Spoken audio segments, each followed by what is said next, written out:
Hello and welcome. Gold Coast Broker here, reporting from an article published on July 6th from Redfin News with the headline Housing Market Update. The average U.S. home is selling above its asking price for the first time in nearly a year. Published July 6, 2023 by Dana Anderson. The article states this is the first time since last August the average sale to list price ratio has surpassed 100%.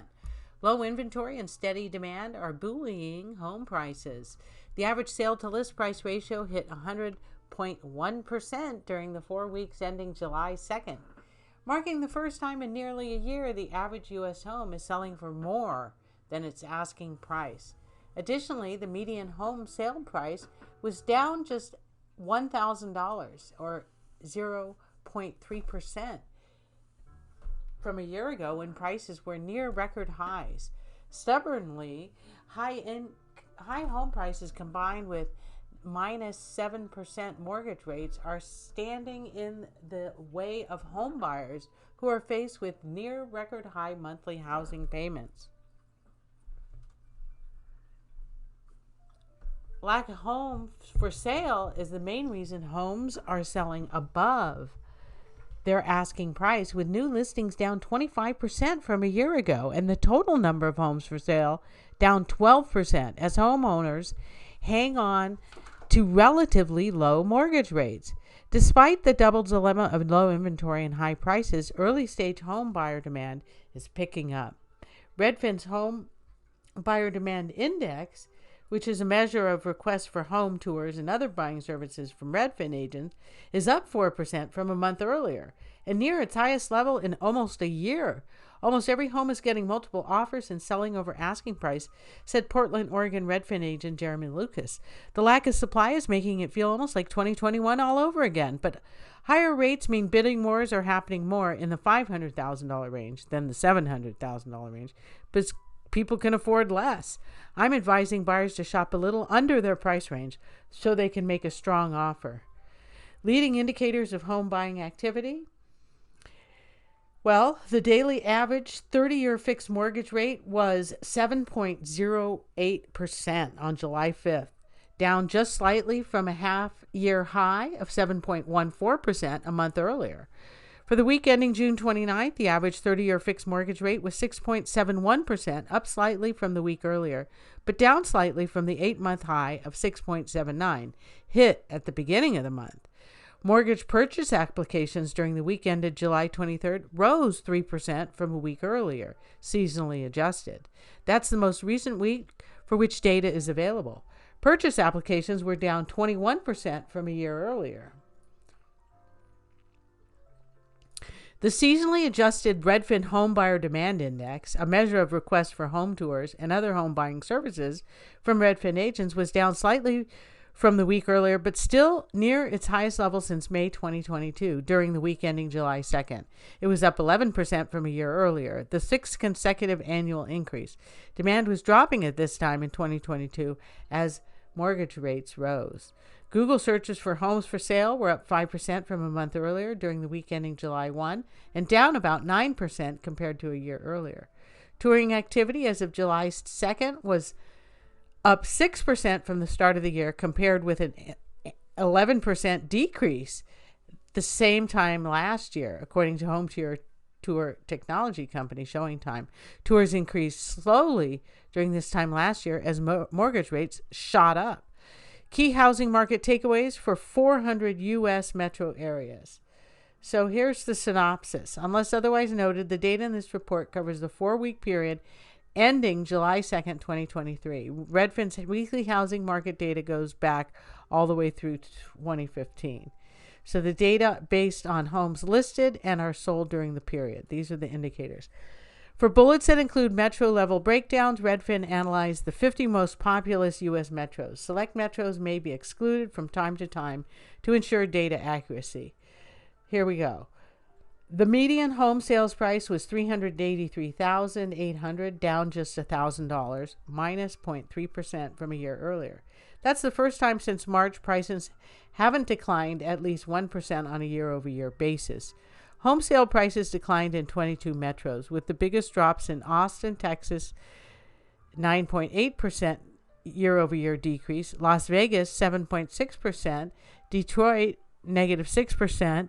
Oakland, negative 5.9%. And Fort Worth, Texas, negative 5.7% year-over-year decrease in home sale prices. Price declines are shrinking in many metros, largely because prices were posting an unseasonal decline at this same time last year.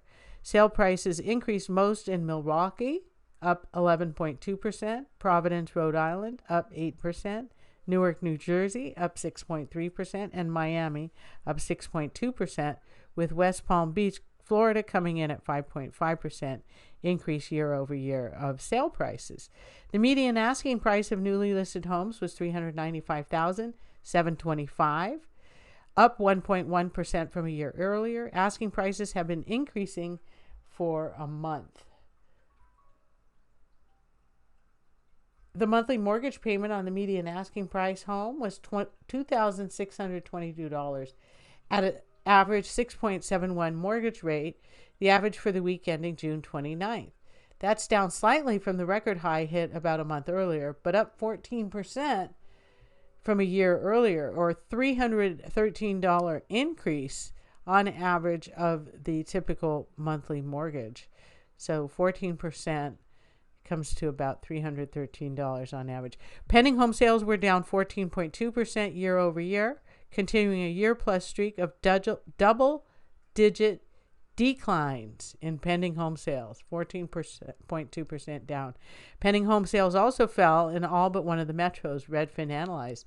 They declined the most in Providence, 22.7% decrease, Milwaukee, 21.8% decrease, Warren, Michigan, 21.2% decrease, Boston, Massachusetts, 20.5% decrease, and Newark, New Jersey, 20.5% decrease of pending home sales.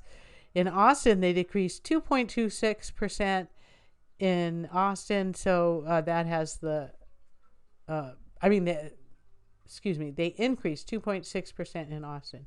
The newest listing of homes for sale fell 24.7% year over year, one of the biggest declines since May 2020. Wow, new listings of home. That's 1/4 of the homes that were for sale this time last year are not available. There are no new listings equal to 25% of the inventory that was coming on the market last year is just not there. New listings declined in all metros Redfin analyzed. They fell most in Las Vegas, 47.5% year over year. Wow, that's almost half in Las Vegas.